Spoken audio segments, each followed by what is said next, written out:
Hello my dear student, good morning everyone. Lakshya के online classes में आपका स्वागत है। मैं हूं आपका इब्रार सर और हम आज अप्लाइड फिजिक्स 1 ग्रुप ए के बच्चों के लिए लेके नेक्स्ट लेक्चर लाए हैं। हम लोग लास्ट क्लास में बेटा डिस्कस कर रहे थे यूज़ ऑफ डायमेंशन, जिसमें हमने एक यूज़ आपको सिखाया था डायमेंशन का, और वो था to check the accuracy of an equation. मतलब किसी भी इक्वेशन का हम लोग एक्यूरेसी कैसे चेक करते हैं डायमेंशनल फॉर्मूला की मदद से। इसमें सिंपली हमने आपको बताया था कि किसी भी इक्वेशन में जितने सारे टर्म्स होते हैं उन सब का यूनिट और डायमेंशन आप फाइंड कर लो। अगर सारे टर्म्स का यूनिट और डायमेंशन सेम आता है तो वो इक्वेशन करेक्ट होता है डायमेंशन के अकॉर्डिंग, अदरवाइज वो इक्वेशन रॉन्ग होता है। उसमें हमने आपको प्रिंसिपल ऑफ होमोजेनिटी भी बताया था, कुछ अच्छे क्वेश्चन भी करके दिखाए थे हम आपको। आज हम लोग डिस्कस करने वाले हैं सेकेंड यूज डायमेंशन का, जो है to derive the formula of a physical quantity. मतलब किसी भी फिजिकल क्वांटिटी का हम फॉर्मूला कैसे डिराइव कर सकते हैं डायमेंशन की मदद से। तो डायमेंशन का यूज करके हम लोग फिजिकल क्वांटिटी का फॉर्मूला भी फाइंड आउट करेंगे। अभी एक क्वेश्चन हमने बोर्ड पे लिख रखा है ऑलरेडी आपके लिए। यहाँ पे बेटा एक क्वेश्चन है कि the time period of simple pendulum, मतलब एक सिंपल पेंडुलम की बातचीत हो रही है।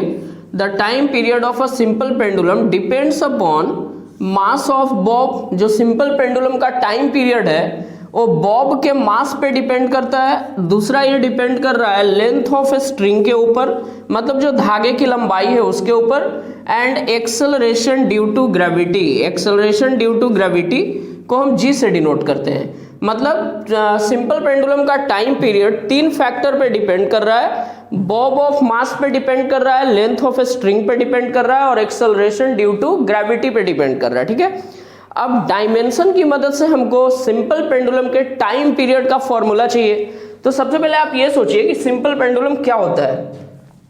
सिंपल पेंडुलम आप सबने सुन रखा है। जैसे आप मान लो ये कोई फिक्स सपोर्ट है, ये कोई फिक्स सपोर्ट है, यहाँ से हमने एक स्ट्रिंग को बांधा, धागा बांधे, और उसमें हम एक ऑब्जेक्ट को यहाँ पे लटका दिए। ठीक है बेटा, ये जो स्ट्रक्चर आपको दिख रहा है यही सिंपल पेंडुलम है। इस पोजीशन पे इस बॉब के ऊपर लगने वाला नेट फोर्स का वैल्यू 0 है, तो इस पोजीशन को हम लोग बोलते हैं मीन पोजीशन या इक्विलिब्रियम पोजीशन। ये हो गया मीन पोजीशन। अब यहां से मान लो हम इसके ऊपर एक फोर्स लगाएंगे तो ये इस तरह से स्विंग करेगा। तो जब हम फोर्स लगाए तो ये बॉब इस तरह से स्विंग करके, कंसीडर कर लो आप, इस लोकेशन पे पहुंचा। उसके बाद यहाँ पे वो थोड़े देर के लिए रुकेगा और फिर यहाँ से वापस आएगा। ये जो पोजीशन है जो सबसे ज्यादा दूरी पे है मीन पोजीशन से, इसको हम लोग बोलते हैं एक्सट्रीम पोजीशन।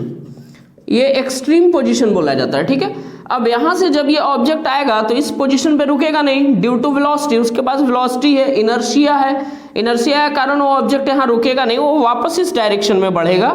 यहां से वो बढ़ेगा धीमे धीमे करके, उसका वेलोसिटी फिर से घटने लगेगा और एक्सट्रीम पोजीशन पे आके वो फिर से थोड़ी देर के लिए रुकेगा।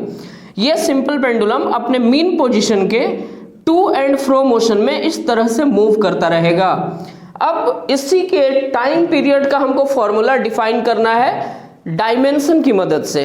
तो बेटा टाइम पीरियड होता क्या है, किसी भी सिंपल पेंडुलम में बॉब को, ये जो बॉब है गोल सा जो ऑब्जेक्ट है, इसको एक ऑक्सीलेशन कंप्लीट करने में जो टाइम लगता है उसी टाइम को हम लोग बोलते हैं टाइम पीरियड। मतलब the time taken by a particle in simple pendulum to complete one oscillation पूरा करने में जो समय लगता है, that time is called time period. ठीक है, अब ये जो टाइम पीरियड है इसका डेफिनेशन भी मैं लिख देता हूं आपके लिए। टाइम पीरियड का क्या डेफिनेशन होगा, तो मैंने बोला कि the time taken by a simple pendulum to complete one revolution, the time taken by the bob of simple pendulum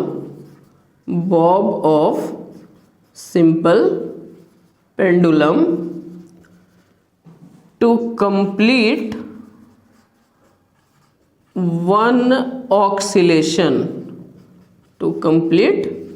one oscillation is called time period.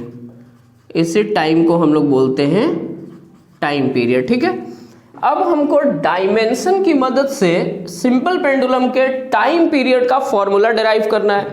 बेटा हमेशा के लिए ध्यान में रखिए, जिस क्वांटिटी का फॉर्मूला डिराइव करना है उसको हम लेफ्ट साइड में लिखेंगे। जैसे यहाँ पे हमको टाइम पीरियड का फॉर्मूला डिराइव करना है तो हम टाइम पीरियड को टी से डिनोट कर दिए। ये डिपेंड करता है तो डायरेक्टली प्रोपोर्शनल का साइन देंगे। जिन फैक्टर्स पे डिपेंड कर रहा है, जैसे यहाँ पे मास ऑफ बॉब पे, लेंथ ऑफ स्ट्रिंग पे और एक्सेलरेशन ड्यू टू ग्रेविटी पे डिपेंड कर रहा है, तो m हो गया आपका मास ऑफ बॉब, l हो गया length of string and g हो गया आपका एक्सेलरेशन ड्यू टू ग्रेविटी। अलग अलग क्वेश्चन में डिफरेंट फिजिकल क्वांटिटी का आपको फॉर्मूला निकालना पड़ेगा। जिस फिजिकल क्वांटिटी का फॉर्मूला डिराइव करना हो उसको हम लेफ्ट में लिखेंगे, डायरेक्टली प्रोपोर्शनल का साइन देंगे। जिस फैक्टर्स पे वो डिपेंड करता है सबको हम अरेंज करके इस तरह से लिख देंगे। जैसे टाइम पीरियड डिपेंड कर रहा था मास पे, लेंथ पे और एक्सेलरेशन ड्यू टू ग्रेविटी पे। उसके बाद बच्चा यहाँ पे t डायरेक्टली प्रोपोर्शनल का साइन हटाने के लिए कोई भी कांस्टेंट हम k का इस्तेमाल करेंगे। यह है m, l और g। अब अपने मन से कांस्टेंट के अलावा जिन फैक्टर्स पे टाइम पीरियड डिपेंड कर रहा है उसका आप कुछ पावर एज्यूम कर लो। जैसे मान लो हम m का पावर a एज्यूम कर लिए, l का पावर b एज्यूम कर लिए, g का पावर हम c एज्यूम कर लिए। इसको बेटा हम इक्वेशन नंबर 1 कंसिडर कर लिए, ठीक है। अब इस इक्वेशन को हम डायमेंशन में रिप्रेजेंट करेंगे, ठीक है। रिप्रेजेंटिंग इन डायमेंशन, जो ऊपर हम इक्वेशन लिख रखे हैं उसको हम डायमेंशन में रिप्रेजेंट करेंगे।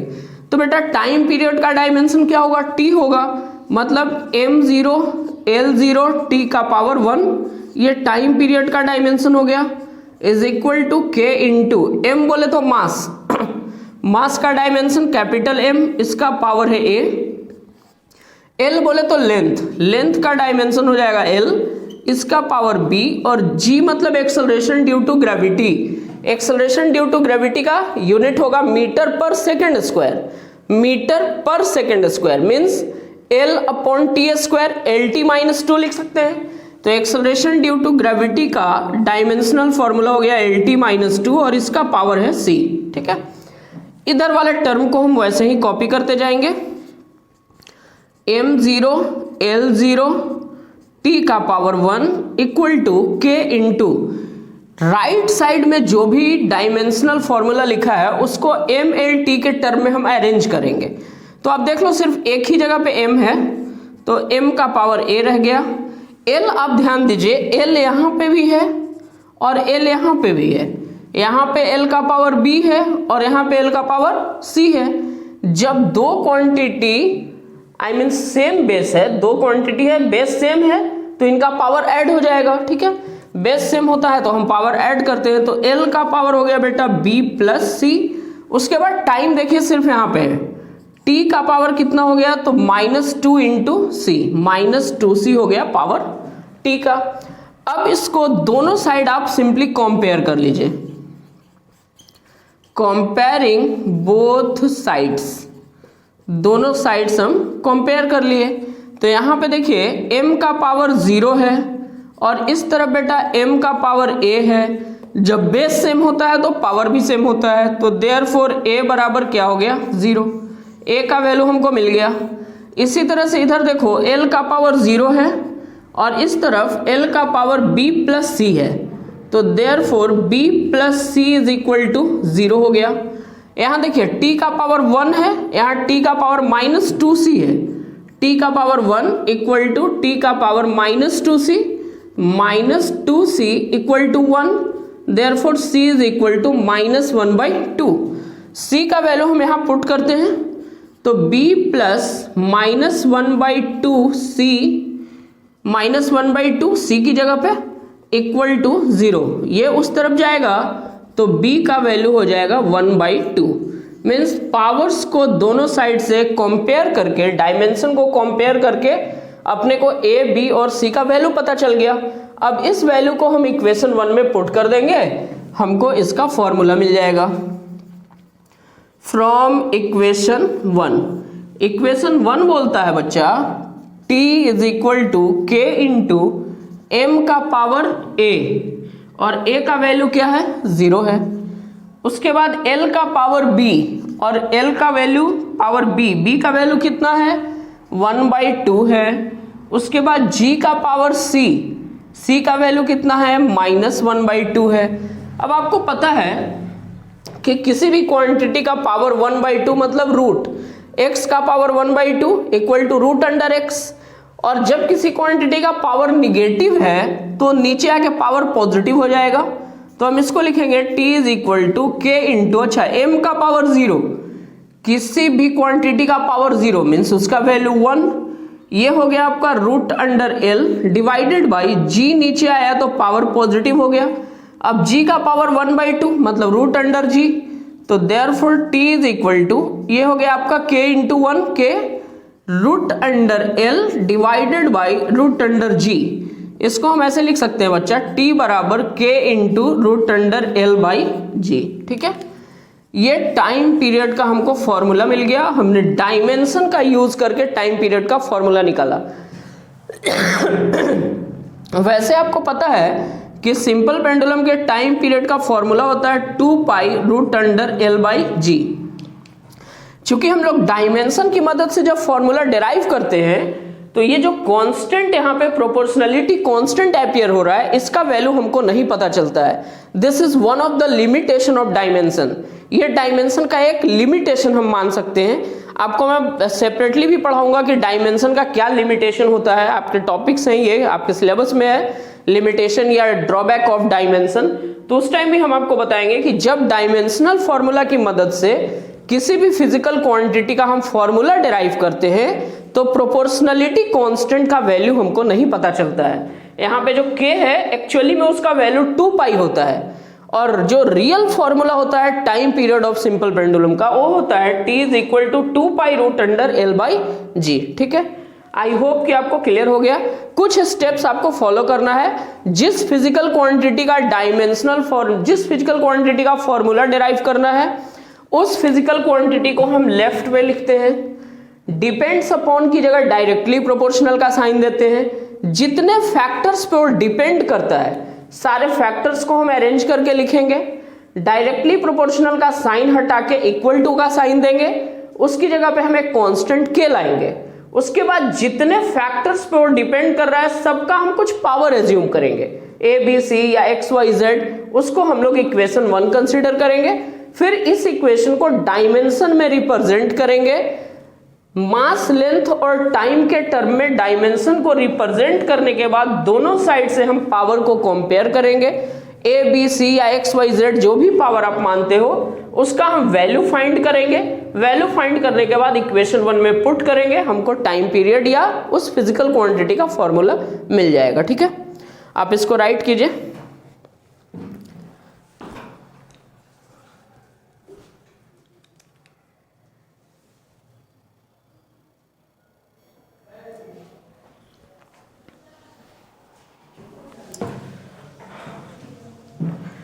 अब नेक्स्ट क्वेश्चन हम लोग डिस्कस करेंगे, और इस क्वेश्चन में हम बोर्ड पे लिख रखे हैं, आपको बेटा फॉर्मूला डिराइव करना है सेंट्रीपिटल फोर्स का। जब कोई ऑब्जेक्ट एक सर्कुलर पाथ में मूव कर रहा है तब उस ऑब्जेक्ट पे लगने वाला जो सेंट्रीपिटल फोर्स होता है, सेंट्रीपिटल फोर्स का फॉर्मूला आप सबको आई होप पता होगा।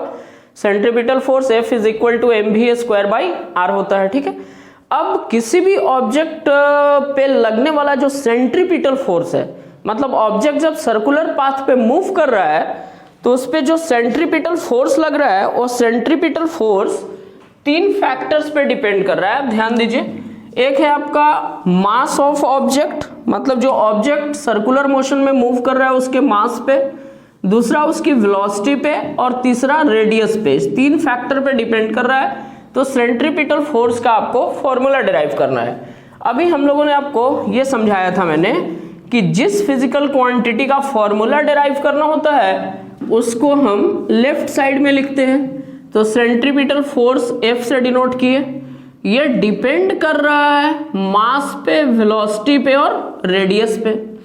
उसके बाद बेटा F डायरेक्टली प्रोपोर्शनल टू एक कांस्टेंट लाएंगे k, इन तीनों फैक्टर्स को लिखेंगे mvr। इनका पावर हम खुद से एज्यूम करते हैं, मान लो ए बी सी, इसको हम कंसिडर कर लेते हैं इक्वेशन नंबर 1। अब इस इक्वेशन को आप डायमेंशन में रिप्रेजेंट करोगे तो फोर्स का डायमेंशनल फॉर्मूला लिख देते हैं, रिप्रेजेंटिंग इन डायमेंशन। डायमेंशन में रिप्रेजेंट करो तो फोर्स का डायमेंशनल फॉर्मूला mLT-2। उसके बाद बेटा k कांस्टेंट है अपना, m बोले तो मास कैपिटल M से डिनोट करेंगे, इसका पावर a है। v बोले तो वेलोसिटी मीटर पर सेकेंड यूनिट होता है, मतलब LT-1 इसका डायमेंशनल फॉर्मूला हो गया, इसका पावर b है। r बोले तो रेडियस, रेडियस एक लेंथ है, l से डिनोट करेंगे, इसका पावर हो गया c। उसके बाद mLT का पावर -2 कॉपी कर लो आप। इधर m देखो सिर्फ एक जगह पे है, m का पावर a ही रह गया। l बेटा यहाँ भी है, यहाँ भी है, यहाँ पे l का पावर b है और यहाँ पे l का पावर c है, तो l का पावर हो गया b प्लस c। उसके बाद यहाँ देखिए t का पावर -b हो जाएगा, t का पावर -b। अब आप इसको दोनों साइड से कंपेयर कर लीजिए, कंपेयरिंग बोथ साइड्स। जब आप दोनों साइड से कंपेयर करेंगे तो यहाँ पे m का पावर 1 है और इधर m का पावर a है, तो देयरफॉर a का वैल्यू 1 हो गया बच्चा। इधर देखो l का पावर 1 है और इधर l का पावर b प्लस c है, तो b प्लस c का वैल्यू हो गया 1। उसके बाद इस तरफ समझिए t का पावर -2, t का पावर -b, t का पावर -2, t का पावर -b। तो यहां से अगर हम -b बराबर -2 लिखें तो b का वैल्यू कितना हो गया, 2 हो गया।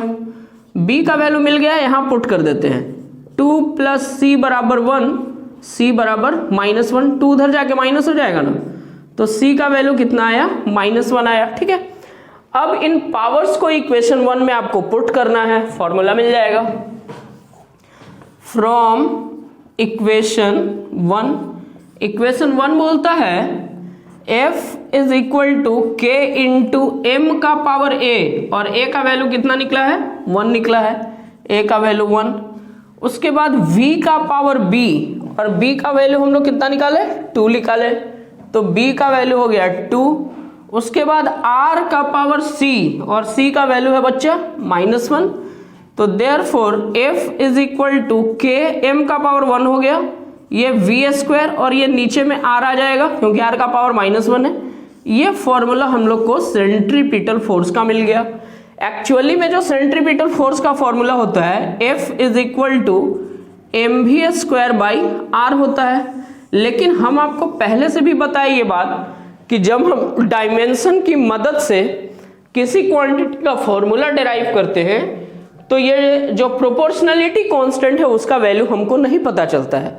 जैसे टाइम पीरियड का फॉर्मूला डायमेंशन से आया t is equal to k √L/g, but actually में फॉर्मूला क्या होता है टाइम पीरियड का, t is equal to 2π √L/g, तो k का वैल्यू 2π हमको डायमेंशन से नहीं पता चला। सेंट्रीपिटल फोर्स का एक्चुअल फॉर्मूला होता है mv²/r, बट बेटा जब हम डायमेंशन की मदद से फॉर्मूला निकाले तो F equal to k mv²/r, k का वैल्यू तो 1 होना चाहिए अल्टीमेटली, यहाँ पे ये k का वैल्यू हमको डायमेंशन से नहीं पता चला। This is one of the limitation of dimension. ठीक है, इसको आप डिस्कस करो, इसको आप राइट करो, फिर हम अगले प्रॉब्लम पे बातचीत करते हैं। ओके,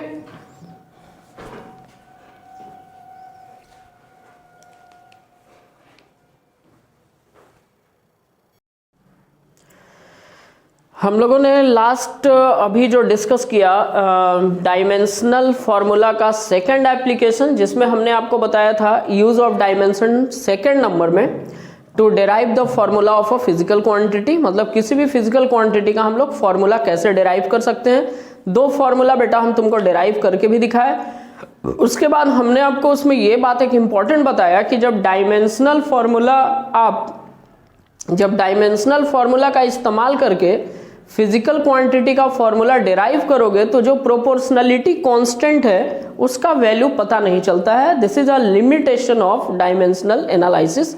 अब हम लोग डिस्कस करने वाले हैं डायमेंशन का थर्ड यूज, और डायमेंशन का थर्ड यूज है बेटा to convert one system of unit into another.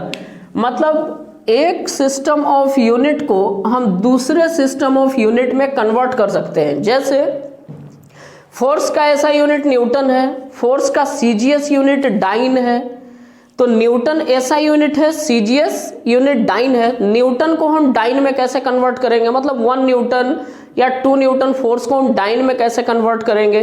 Work का ऐसा यूनिट बेटा जूल है, वर्क का सीजीएस यूनिट अर्ग होता है।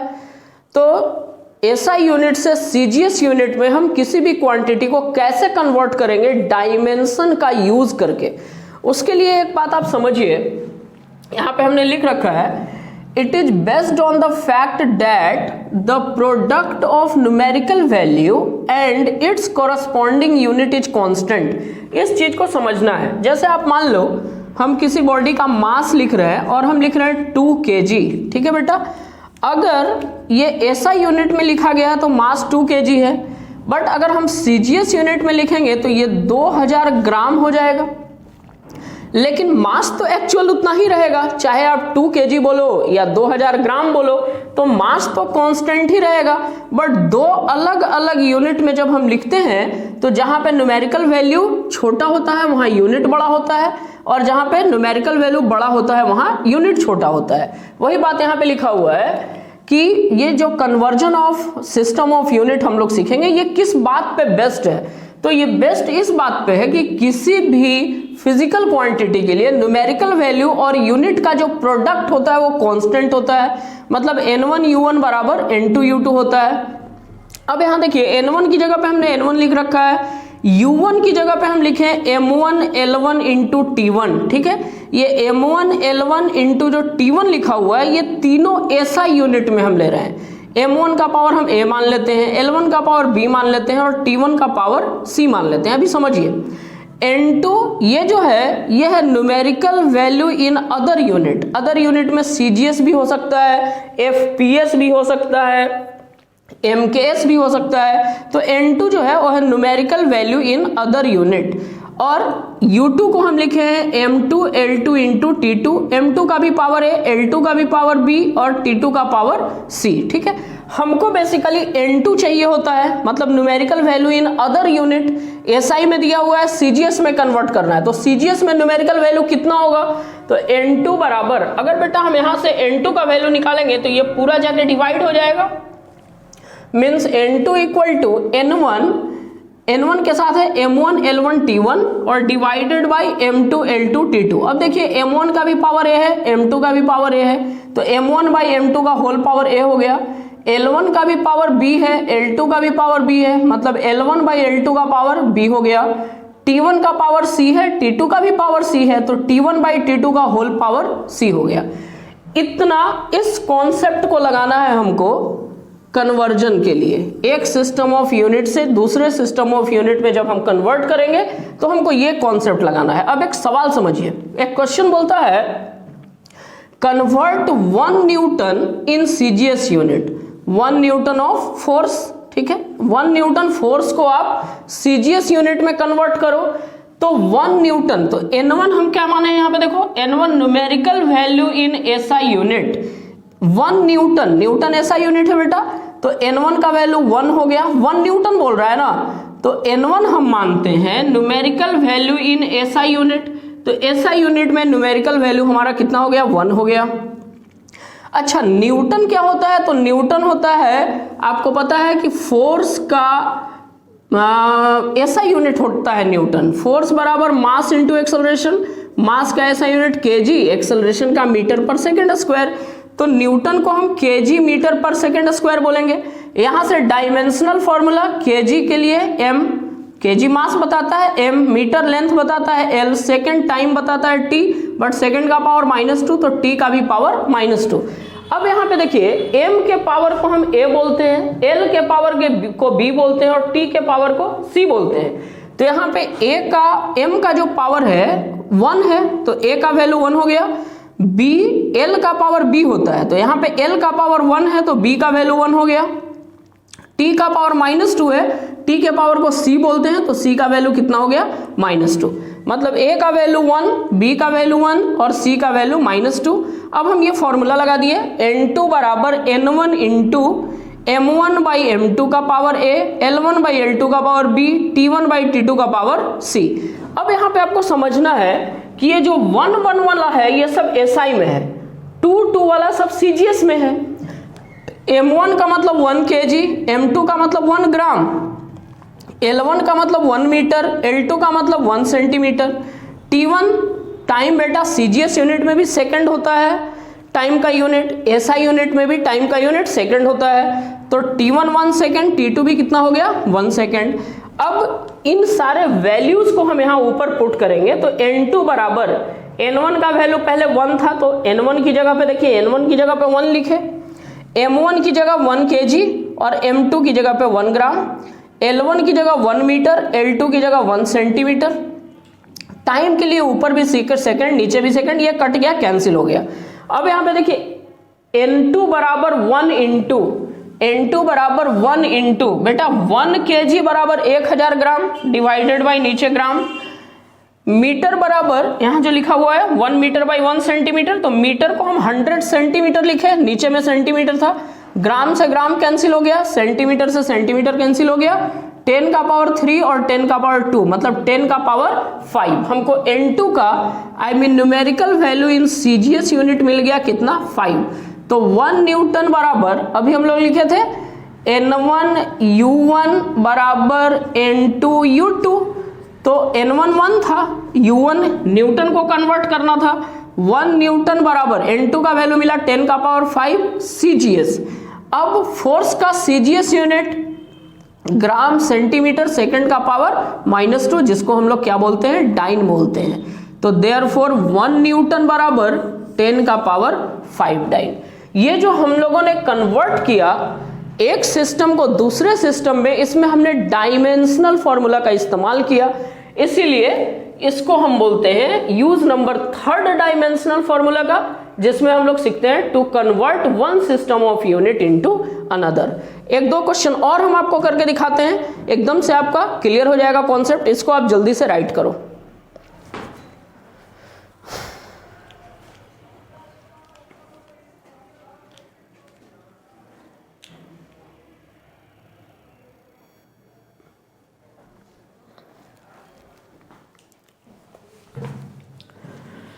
नेक्स्ट जो क्वेश्चन है हमारा वो बोलता है convert 1 joule of work into CGS unit. 1 joule work को आपको CGS यूनिट में कन्वर्ट करना है। तो बेटा वर्क होता क्या है, वर्क होता है फोर्स इनटू डिस्प्लेसमेंट। ठीक है, फोर्स होता है मेरा बच्चा mass into acceleration into displacement. ऐसा यूनिट में भी काम करेंगे अगर, तो मास का ऐसा यूनिट हो गया kg, एक्सेलरेशन का हो गया मीटर पर सेकेंड स्क्वायर और डिस्प्लेसमेंट का हो गया मीटर। तो ये हो गया kg मीटर स्क्वायर सेकेंड का पावर -2। इसी को हम लोग क्या बोलते हैं बच्चा मेरा, जूल बोलते हैं। मतलब 1 जूल बराबर 1 kg मीटर स्क्वायर सेकेंड का पावर -2। ठीक है, पक्का बात है। अच्छा, यहां पे अगर डायमेंशनल फॉर्मूला हम लिखेंगे तो ये हो जाएगा mL² T का पावर -2। ठीक है, दूसरा CGS यूनिट क्या होगा, CGS यूनिट ऑफ वर्क। तो वर्क का CGS यूनिट बेटा मास का CGS यूनिट। ठीक है, मास का CGS यूनिट होगा ग्राम, एक्सेलरेशन का सेंटीमीटर पर सेकंड स्क्वायर और डिस्प्लेसमेंट का CGS यूनिट सेंटीमीटर। तो CGS यूनिट हो जाएगा ग्राम सेंटीमीटर स्क्वायर सेकंड का पावर -2। इसको हम लोग अर्ग बोलते हैं, ERG अर्ग बोलते हैं। अब ना क्वेश्चन पे आ जाते हैं। क्वेश्चन में बोला कि convert 1 joule of work into CGS unit. अभी अभी हम आपको सिखाए थे N1 U1 बराबर बच्चा मेरा N2 U2, जहां पे इधर N1 U1 वाला टर्म SI में होगा, N2 U2 वाला टर्म अदर यूनिट में। तो अदर यूनिट अभी अपने को CGS में कन्वर्ट करना है, तो ये CGS में होगा। ओके, इसको हम ऐसे लिख सकते हैं N1 इंटू U1 की जगह पे M1 L1 T1 और इसका हम पावर मानते हैं A B C।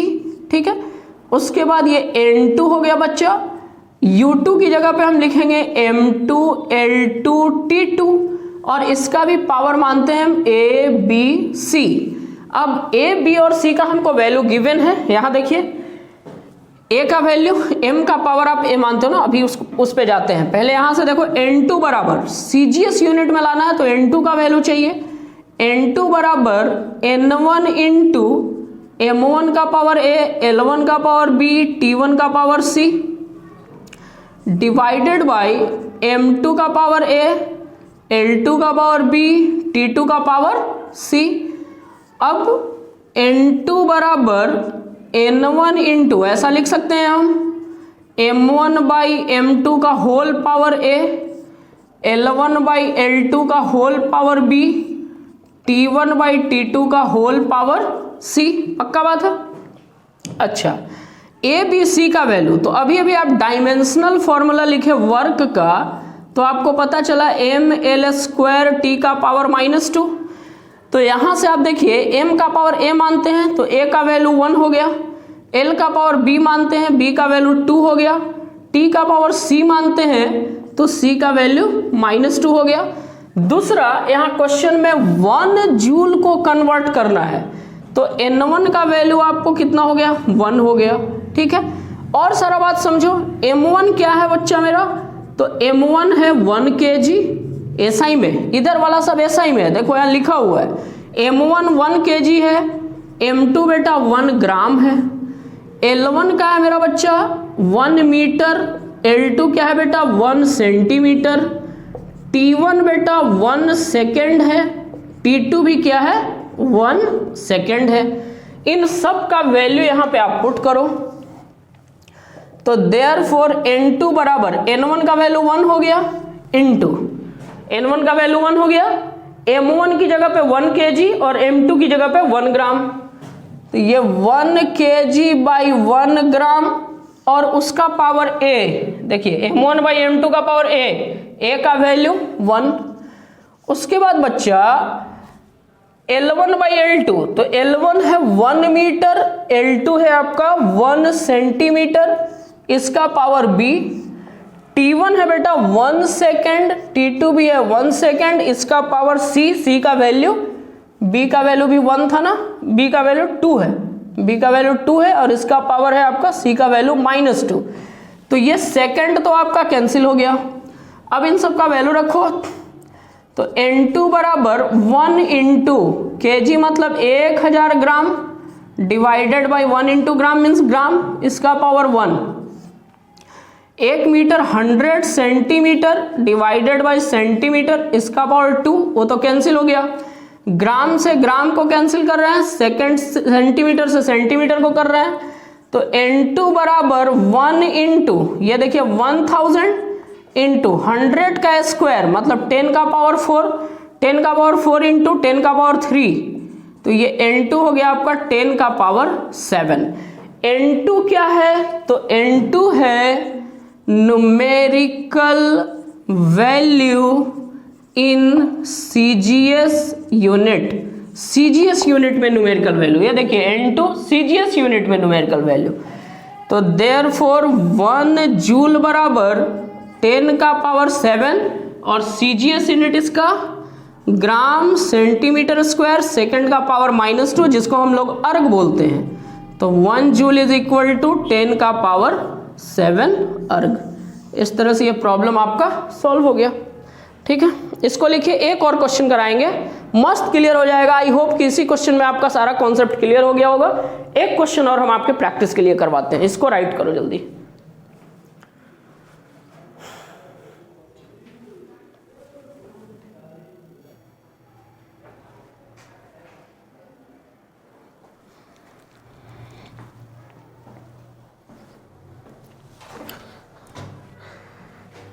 Next question जो अपने को समझना है उसमें बोलता है कन्वर्ट यूनिवर्सल ग्रेविटेशनल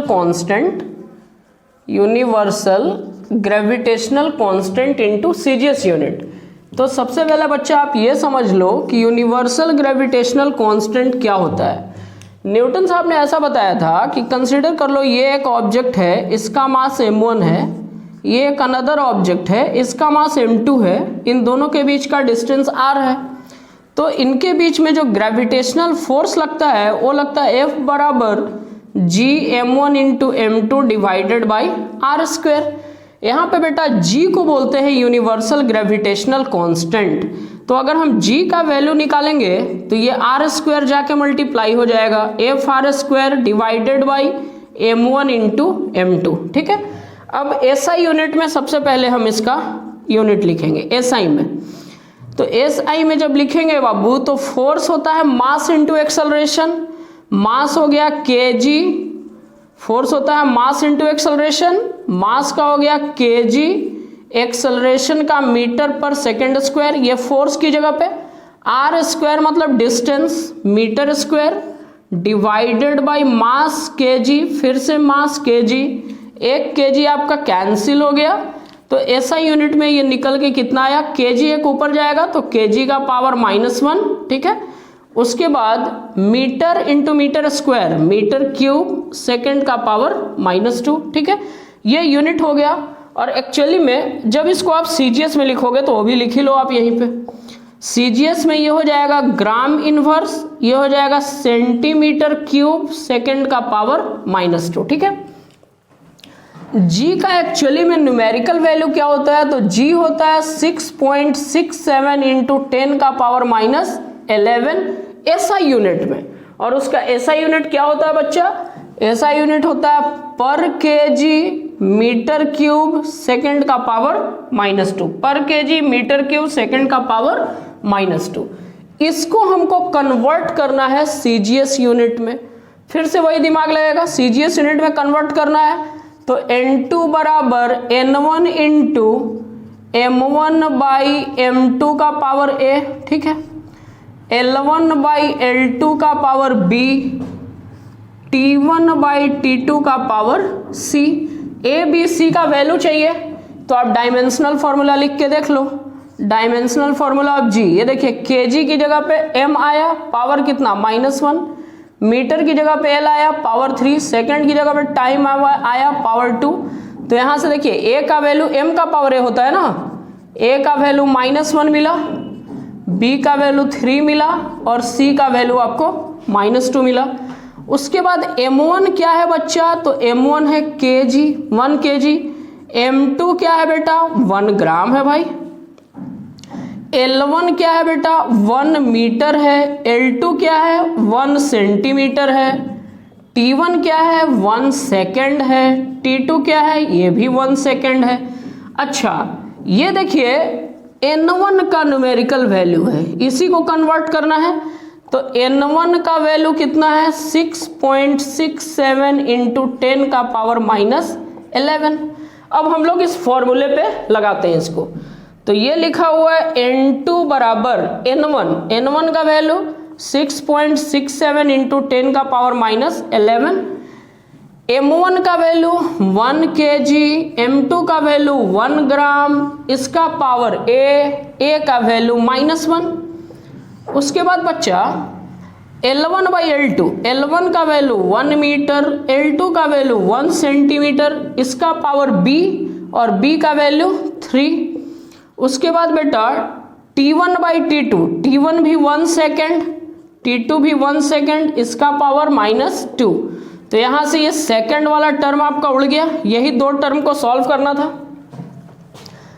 तो देयरफॉर N2 बराबर N1 का वैल्यू 6.67 इंटू 10 का पावर -11 इंटू, ये ध्यान से देखिए 1 kg मतलब 1000 ग्राम डिवाइडेड बाई ग्राम, तो 1000 को हम 10 का पावर 3 ग्राम लिख दिए, डिवाइडेड बाई ग्राम, इसका पावर कितना बच्चा 1 है।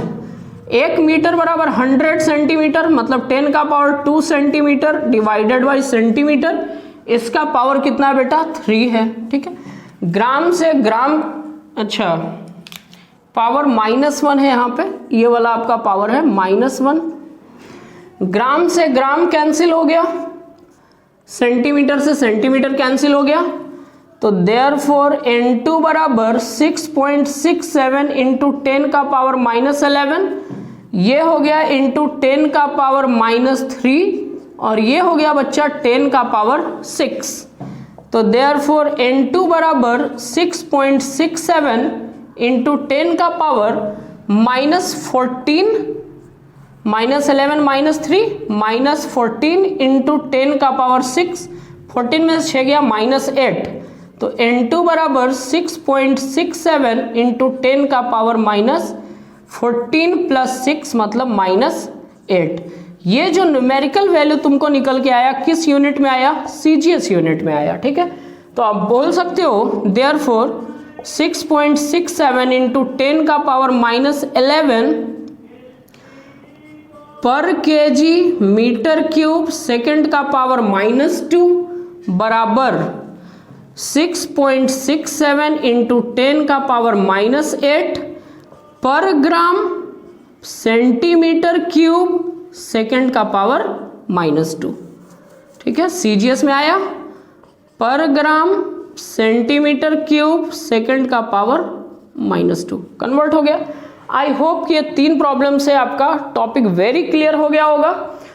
फर्स्ट यूज जो हम आपको डायमेंशन का सिखाया उसमें हमने आपको बताया to check the accuracy of an equation, किसी भी इक्वेशन का हम एक्यूरेसी कैसे चेक करते हैं। सेकेंड यूज में हम आपको समझाया to derive the formula of a physical quantity, उस पर बेस्ट क्वेश्चन भी हम आपको करवाए। एंड थर्ड जो यूज हम लोग सीखे वो सीखे to convert one system of unit into another by using dimensional formula. ये 3 यूज हम लोग डायमेंशन का कंप्लीट किए, यही 3 यूज आपको पढ़ना है। अब हम लोग डिस्कस करेंगे लिमिटेशन ऑफ डायमेंशन, मतलब डायमेंशन में क्या कमी है। तो कुछ कमी तो ड्यूरिंग लेक्चर हम आपको बताते रहे हैं, उसको अच्छे से एक बार राइट करके हम लिखेंगे। ये तीनों जो टॉपिक अभी आप कवर किए हो यूज ऑफ डायमेंशन, आपके एग्जामिनेशन पॉइंट ऑफ व्यू से टू मच इंपॉर्टेंट टॉपिक है। उसके अलावा जो लिमिटेशन ऑफ डायमेंशन है, लिमिटेशन ऑफ डायमेंशनल एनालिसिस या डायमेंशनल फॉर्मूला, वो भी आपके लिए बड़ा इंपॉर्टेंट टॉपिक है। इसको आप राइट कीजिए, फिर हम लोग सीखेंगे लिमिटेशन ऑफ डायमेंशन। ठीक है,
हम लोग मैट्रिक के बाद वाला बच्चा को पढ़ते हैं।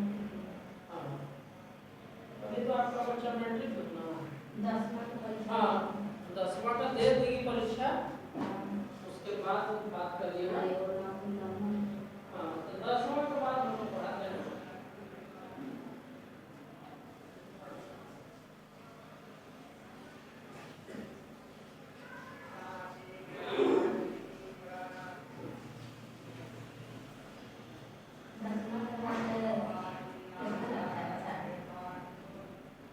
चार्ज तो लगता है 24,000 रुपया, लेकिन साल भर का लगता है 24,000। आपको आधार कार्ड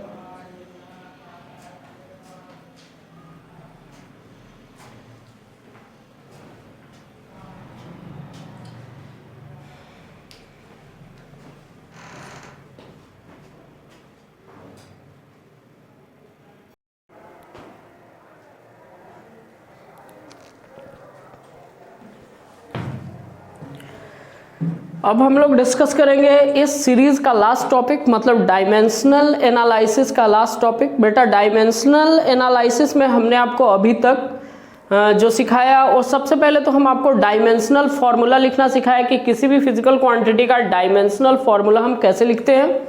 उसके लिए हम एम, एल और टी का इस्तेमाल करते हैं। जहाँ पे मास एपियर होता है किसी फिजिकल क्वांटिटी के फॉर्मूले में, तो मास की जगह पे हम कैपिटल एम लिखते हैं। जहां लेंथ एपियर होता है उसकी जगह पे कैपिटल एल, और जहां टाइम एपियर होता है उसकी जगह पे कैपिटल टी लिखते हैं। और फिर उसके यूनिट के अकॉर्डिंग, फॉर्मूला के अकॉर्डिंग हम उसका डायमेंशनल फॉर्मूला लिखते हैं। उसके बाद हमने आपको समझाया use of dimension. 3 use of dimension हम आपको बताया। फर्स्ट यूज में हम आपको सिखाया to check the accuracy of an equation. Second use में हमने आपको सिखाया था to derive the formula of physical quantity. And third use जो हम लोगों ने पढ़ा है अभी थोड़ी देर पहले, कि किसी भी सिस्टम ऑफ यूनिट को दूसरे सिस्टम ऑफ यूनिट में हम कैसे कन्वर्ट करते हैं, मतलब conversion of one system of unit into another system. ठीक है, अब हम आपको बताएंगे कि डायमेंशनल फॉर्मूला का, डायमेंशनल एनालिसिस का लिमिटेशन, बोले तो कमी क्या क्या होता है। तो बेटा जो सबसे पहला कमी है, जो बहुत बार हम आपको बताया, जब हम टाइम पीरियड का फॉर्मूला डिराइव किए थे डायमेंशन से, तो हमने उस टाइम आपको बताया था कि टाइम पीरियड t बराबर डायमेंशन के अकॉर्डिंग जो फॉर्मूला आया था वो आया था t बराबर k into root under L by g, जहां पे k आपका डायमेंशनलेस कांस्टेंट है। k का वैल्यू डायमेंशनल एनालिसिस से हमको नहीं पता चला था।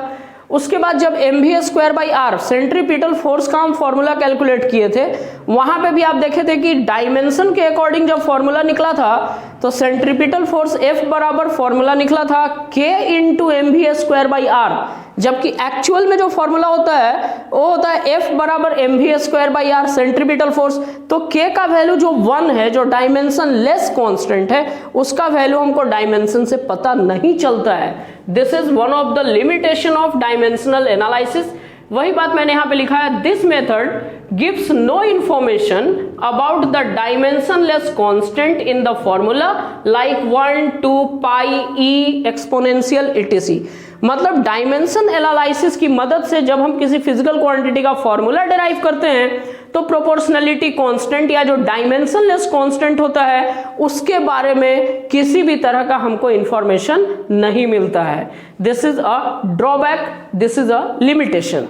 सेकेंड जो लिमिटेशन है बच्चा इसका, वो है this method can not decide whether the given physical quantity is vector और स्केलर। इस मेथड से जब हम फॉर्मूला निकालते हैं तो फिजिकल क्वांटिटी वेक्टर है कि स्केलर है, उसके बारे में हमको नहीं पता चलता है। वैसे जैसे आप देखो, फोर्स होता है, फोर्स बराबर मास इंटू एक्सेलरेशन।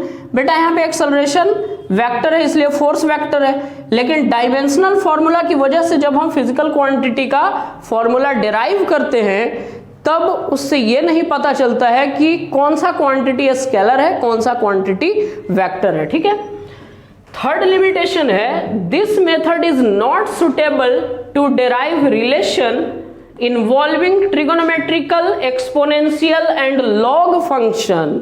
अगर किसी फॉर्मूले में ट्रिगोनोमेट्रिकल रेशियो आता है, साइन, कॉस, टैन आता है, जैसे आपको पता है कैपिलरी एक्शन में जो हाइट का फॉर्मूला होता है H बराबर वो होता है 2s cos theta divided by r rho g, जहां पे 2 एक डायमेंशनलेस कांस्टेंट है, s मतलब सरफेस टेंशन, और ये cos थीटा में जो एंगल है थीटा ये होता है एंगल ऑफ कांटेक्ट, r मतलब radius of capillary tube, rho means density of liquid and g बोले तो एक्सेलरेशन ड्यू टू ग्रेविटी। इस टाइप का जो फॉर्मूला है वो कभी डायमेंशन का इस्तेमाल करके डेराइव नहीं किया जा सकता है, बिकॉज इस टाइप के फॉर्मूले में कॉस थीटा आ रहा है, किसी में साइन थीटा, टेन थीटा, या किसी में लॉग आ जाए, एक्सपोनेंशियल आ जाए, तो इस तरह का जो फॉर्मूला होता है, इस तरह का जो रिलेशन होता है वो कभी डायमेंशन की मदद से नहीं फाइंड आउट किया जा सकता है।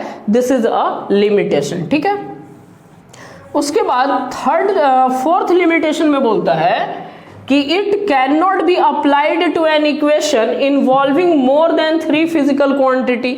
मतलब अगर कोई फिजिकल क्वांटिटी 3 से ज्यादा क्वांटिटीज पे डिपेंड करेगा तब डायमेंशन की मदद से उसका भी फॉर्मूला नहीं निकल सकता है। मतलब मैक्सिमम 3 क्वांटिटी पे अगर कोई फिजिकल क्वांटिटी डिपेंड कर रहा है तो डायमेंशनल एनालिसिस से हम उसका फॉर्मूला फाइंड आउट कर सकते हैं। अगर 3 से ज्यादा क्वांटिटी पे वो डिपेंड करेगा तब डायमेंशन वहां पे फेल कर जाएगा, डायमेंशन की वजह से हम उसका फॉर्मूला डिराइव नहीं कर पाएंगे, ठीक है। Okay, now the last point is it can only check whether the relation is dimensionally correct। ये सिर्फ इतना चेक करता है कि कोई भी रिलेशन डायमेंशन के अकॉर्डिंग सही है कि नहीं। वास्तव में इक्वेशन गलत है इससे आप पता नहीं कर सकते हो। जैसे आप देखो इक्वेशन ही देखो, एक इक्वेशन ऑफ मोशन एक होता है s बराबर ut plus half at square. ये राइट इक्वेशन है, डायमेंशन से चेक कीजिएगा राइट होगा, लेकिन s is equal to ut plus at square, ये इक्वेशन बेटा रॉन्ग है। सच में ये इक्वेशन गलत है, बट जब हम डायमेंशन के अकॉर्डिंग चेक करेंगे तो ये डायमेंशनली करेक्ट पाया जाएगा, डायमेंशनली करेक्ट पाया जाएगा। बिकॉज 1/2 जो है इसका तो कोई डायमेंशन होता नहीं है, तो 1/2 रहे या ना रहे डायमेंशन को क्या फर्क पड़ता है। तो डायमेंशन के अकॉर्डिंग चेक करोगे तो ये इक्वेशन करेक्ट है, बट सच में तो ये इक्वेशन रॉन्ग है। तो डायमेंशनली करेक्ट बस वो बताता है, but not the correctness of the relation. Relation correct है कि नहीं ये डिसाइड नहीं करता है, बस डायमेंशन के अकॉर्डिंग करेक्ट है ये इंफॉर्मेशन आपको देता है। और भी इसका एग्जांपल है वी स्क्वायर बराबर यू स्क्वायर प्लस 2as, ये बेटा करेक्ट रिलेशन है, करेक्ट। लेकिन अगर आप वी स्क्वायर बराबर यू स्क्वायर प्लस as को डायमेंशन से चेक करोगे तो डायमेंशनली ये भी करेक्ट आपको मिलेगा, डायमेंशनली ये करेक्ट मिलेगा। तो डायमेंशनली तो करेक्ट है, बट सच में तो ये इक्वेशन इनकरेक्ट है। मीन्स डायमेंशन की मदद से किसी भी रिलेशन को बस डायमेंशनली करेक्ट है कि नहीं हम ये डिसाइड कर सकते हैं। वो इक्वेशन सच में करेक्ट है ये हम पता नहीं लगा सकते, या वो इक्वेशन सच में इनकरेक्ट है ये हम पता नहीं लगा सकते हैं। सिर्फ ये एक्यूरेसी चेक करता है डायमेंशन के अकॉर्डिंग कि जब डायमेंशनल फॉर्मूला का इस्तेमाल किए तो इक्वेशन राइट है कि रॉन्ग है। ये आपका 5 पॉइंट आपके एग्जामिनेशन के लिए बहुत इंपॉर्टेंट है। आपसे पूछा जा सकता है कि right the limitation of dimensional analysis, मतलब डायमेंशनल एनालिसिस का क्या कमी है। तो बैक टू बैक ये 5 पॉइंट्स आपको लिखना होगा। ये 5 या 3 मार्क्स में आपसे पूछा जा सकता है। और जो डायमेंशन एनालिसिस का सारा टॉपिक हमने आपको समझाया है, all the topics 3 use, then after this limitation, all the topics are too much important for your examination. आप वीडियो को देखते रहें, बहुत जल्दी हम आपके लिए नेक्स्ट वीडियो अपलोड करेंगे। Continue watching. बेटा एक तरीका जो हम आपको बार बार बताते हैं, कोई भी टॉपिक आप पढ़ो एकदम से मस्त अपना फोन लो, खुद को रखो, एकदम से प्राइवेट हो जाओ। हमारे साथ साथ आप कॉपी निकालिए, नोट्स बनाते चलिए, साथ साथ में लिखते जाइए। इससे आपका पूरा कॉन्सेप्ट क्लियर होगा, अच्छे से समझ में आएगा। अगर कहीं नहीं समझ में आता है तो हमारा जो व्हाट्सएप ग्रुप है कोचिंग का, उसमें अपने डाउट्स को आप डाल सकते हो। 24 आवर के अंदर में आपका डाउट क्लियर होगा। Okay, thank you so much.